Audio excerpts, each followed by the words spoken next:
Yung welcome back po sa aking channel mga kalingap. Kasama ko na si Bria at si Kuya Tats. Siyempre si Kuya Flor. Saan ba tayo? Dito ang daan. Hindi na ako nag-shoes kasi grabe yung grabe yung ulan. Saan ba? Na ito, nandito. Yung si Dalo yung nakita ko.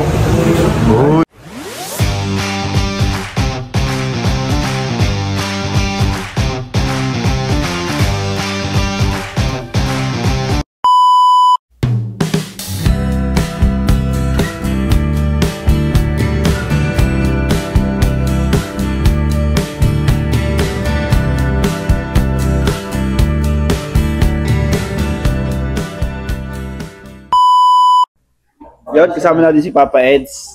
Ano lang, Papa Eds, may konting tanong lang about sa mga issue ngayon sa love team na sabi daw i-post daw. So, hindi ka dun kasama sa ipopost. Grabe. Ano yung masasabi mo dun, Papa Eds, sa issue na yun? Post yung mga kagaya sinabi ni Rob? Oo. Oo nga, yun saan yung love spray ko, July? Dun. Hindi ko kasi masyado narinig ko lang din eh. Pero totoo talaga is Kalinga Prab talaga. Kaya nga, so ang sabi ko lang ay respetuhin na lang natin ang decision ng leader natin kasi alam naman niya ang ginagawa niya, hindi naman niya gagawin yung basta-basta yung decision na yun nang walang dahilan. So basta napapansin ko rin kasi sa mga viewers, masyado nilang personal na eh. At para din naman kasi yun sa mga sa channel kasi medyo magulo na eh. Saka sa mga beneficiary nahihirapan din yan, hindi nang porket masyado na kasing masyado nang wala nang kaanuhan sa kanilang private life, ganun, medyo mahirap na din sa parang nahawakan. Sobrang exposed na. May sa mga natuklasan na kanina lang, bali nagsimula daw sila yung issue ang pagiging sa Joker tapos sa Nicklis. Hindi ko rin kasi kaya tinigil talaga daw nila. Pero ang hindi lang daw papayag kayo nga, Edsy at Franjoy. Franjoy? Oo. Yun yung mga medyo hindi masyado lang medyo laylo lang siguro sa kanila doon sa mga ewan ko kung ititigil talaga matagal, baka isang buwan lang yan. Post lang naman yan. Mabilis lang yan. Kasi pag post, ibig sabihin, pwedeng continuous. Basta maging maayos ulit yung mga supporter. Hindi mag-away-away, parang ganun. Hintay lang. Akala kasi yung iba stop na eh. Yun ang iniisip. Iba naman ang stop sa post lang. Yun. Ganito pa Eds kasi, siyempre, ano lang masasabi mo sa mga kagaya mo na kalagayan nila, Mikoy, Papa Diyos, yung mga parang, mapapayo mo sa kanila. Kasi nalulungkot sila eh. Dahil wala nang vlog. Wala nang post na yung love team nila. Lang yan, tiwala lang sila kayo, Ingat. So, masabi ko lang is, tiwala lang sila sa decision ni Rob kasi, para din naman yan sa kanilang kabutihan ng love team nila eh. Kasi kung pagpapatuloy nito, maging ganun ang mangyayari sa halos lahat sa loob at sa labas ng Kalinga. Nagkakagulo na talaga eh, kaya ganun talaga si Rob. Kagaya dati pag medyo dati nga stop na agad talaga eh, kagaya ng mga ibang love team. Hindi ko napapangalanan basta may mga ganun nangyari. Stop talaga. Stop na talaga kasi sobra na. So sa atin lang is maging na lang tayo, makisama na lang tayo sa decision ng leader natin kasi pag napuno pa baka lalong mawala kayo mapanood. At yung mga hinahangaan nyo, din yun naman makita sa channel na lang nila. Di ba? Ito na pa, ano lang yung masasabi mo sa mga supporter? Kasi continuous pa rin kayo. Supportahan nyo lang sa maging parang lahat nyo na lang supportahan siguro kasi iisa na naman tayo dito ng hangarin eh, makatulong. Yun ang pinaka-purpose nito, hindi naman love team lang talaga. Ang Kalinga po ay ginawa lang para makatulong sa mga tinutulungan. At yung love team po, lang yan, parang medyo boost yan, nakaka-boost ng channel eh. Tinatangkilik kasi ng iba yung mga ganyang klaseng vlog, mas okay. Kaya nangyari, medyo tinangkilik na rin ni Rob na magpara gagawa ng love team. Kaya yun, Paulit-ulit naman yung sinasabi ni Rab eh. Ang love team is para makatulong din sa mga ibang mahihinang vlogs. Di ba? Ayun, Papa Eds, thank you at nabuti natin important. So yun lang, Papa Eds. Thank you so much. Sige, thank you. Hey! So ayun po, kasama ko man ngayon si Mikoy. Bro, kumusta bro? Tagal natin din nakita bro. Kahapon yung last. Bro, ano lang to bro? Happy birthday kay ano? Yes, happy birthday kay Rosan. Napakasaya ng ano niya, celebration niya. Yan. Bro, ano lang, kunting ano lang tayo. Quick live. Quick live. Ano natin? Ano lang bro, anong reaction mo bro? Kasi kung nabalitaan mo bro yung ano, yung pinost yung love team. Nakapost yung love team. Anong sabi mo dun bro?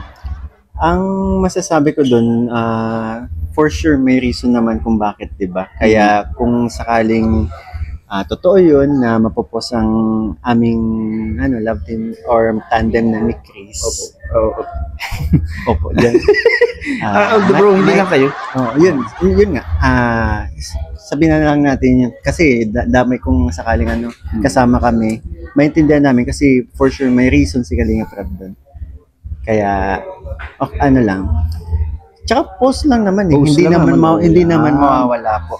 Sige bro, kasi manonood yung mga supporter mo dito. Bro, anong sabihin mo sa kanila? Para hindi sila malungkot bro. Ayun. Sa mga sumusupport sa amin, huwag po kayong malungkot. Siguro may mga kailangan lang pahupain, pero nandito pa rin po kami sa inyo. In the future, makikita nyo pa rin magkasama po kami sa isang screen, di ba? Yes.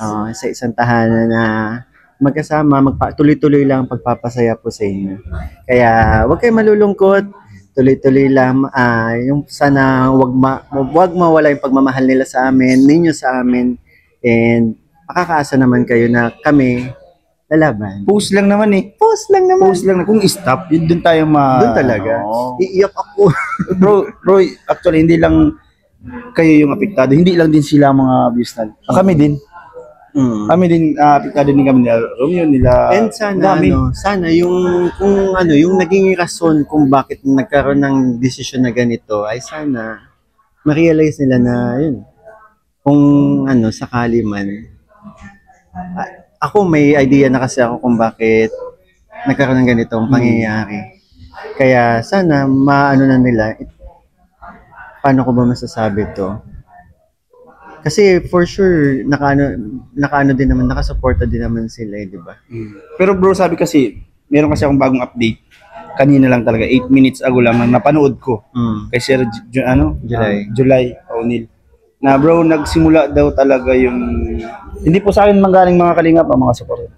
Nanggaling yung mga bash sa Jomcar and sa Mikris. Kalinga para patungkol po dito. Sabi niya, Edsy, Franjoy, tuloy pa Ninong, Mikris at Jomcar ang post muna. Kasi doon nagmula ang bashing at bawal na yung vlogger na sponsor or collector. So yun po, maliwanag ho So lumalabas po sa ngayon, yung Franjoy at saka po Edsy, tuloy po yung pagbablog. Pero yung Jomcar ho at saka yung Mikris, post daw po muna. So hindi ko po alam kung ano po magiging reaction po ng mga viewers po natin sa ngayon. Pwede nyo naman pong i-comment po. Pero ang sa akin po dito, gaya po nung binanggit ko doon sa ating live stream kaninang umaga, pag sinabing post ho, medyo may pag-asa pa po yun. Actually po, yung bagay na yun, tinanong ko po kay Rab at meron po siyang sagot. Ito po yung aking tanong. Sabi ko, yung post ba ay pansamantala lang? Pwede pa rin ituloy kapag maging okay na? Tapos yung sagot niya, opo, pansamantala lang. So yun po mga kabayan po natin, yun po yung aking tanong at saka yung kanyang sagot. Sana po maliwanag yun. Yun na nga. Lagi ko din naman sinasabi kapag nagla-live ako na sana sana suportahan na lang nila ang Kalingap ang sinusuportahan nila, 'di ba? Sa napapanood naman nila kami, Jomcar, Mikris sa channel ni Kalingap Prab. Sabihin natin kung sakaling hindi na lang gusto, sana manahimik na lang. Yan, kasi ang ganda ng ganda. Tama na yung kasi ang naapektuhan naman po yung yung sinusuportahan ninyo. And ako naman, every time na nagla-live ako, na pinapakiusapan ko yung mga supporters natin na huwag magsasalita ng kung against kasi tulad niyan, si Papa Jones, kaibigan ko. Si Carla, kilala ko din naman, di ba? Kaya sana magmahalan na lang tayo, 'di ba? Kasi isang Tingnan nyo, content creator naman tingnan nila yung nangyari. 'Di ba? Nagsalita na ako, nag-live tayo before, I think mga 3 months ago. yun. 'Di ba sinabi ko na yan?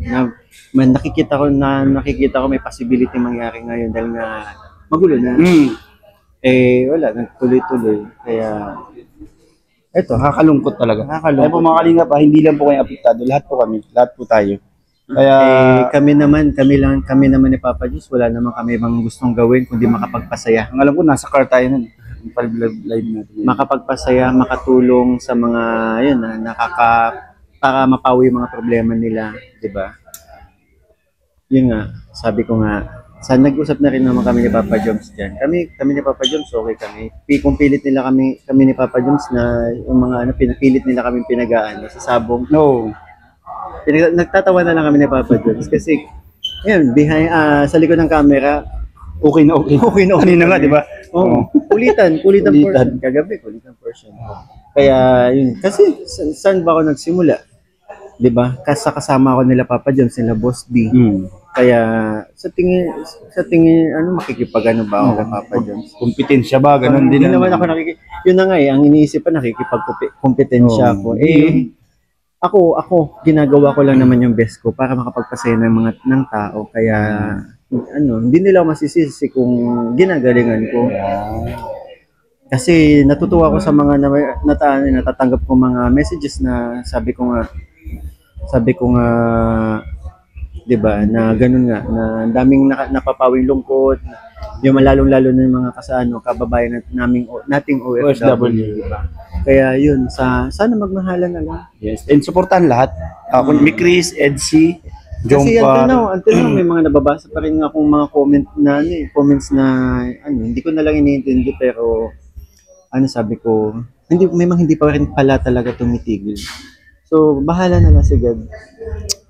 Sa mga nagmamahal sa amin, yan, sa Mikris, yun po, tulad ng sinabi ko kanina, huwag po kayo malulungkot. Ito ay, nagpapahinga lang tayo. Pero ako, di ba, makikita pa rin naman nila. And si CJ, makikita pa rin naman nila sa mga, tulad nito, nasa live selling si CJ, kaya wala dito 7. Kumusta pala kayo, bro? Kumusta pala kayo? Okay naman. Yun! Mabilisan lang yun. Okay naman. Bro, thank you So yan, magtatago po ka dyan. Thank you bro, at alam ko may gagawin ka pa mamaya at nasa live selling yung isa. Bye-bye po mga kalingap, huwag po kayo malungkot.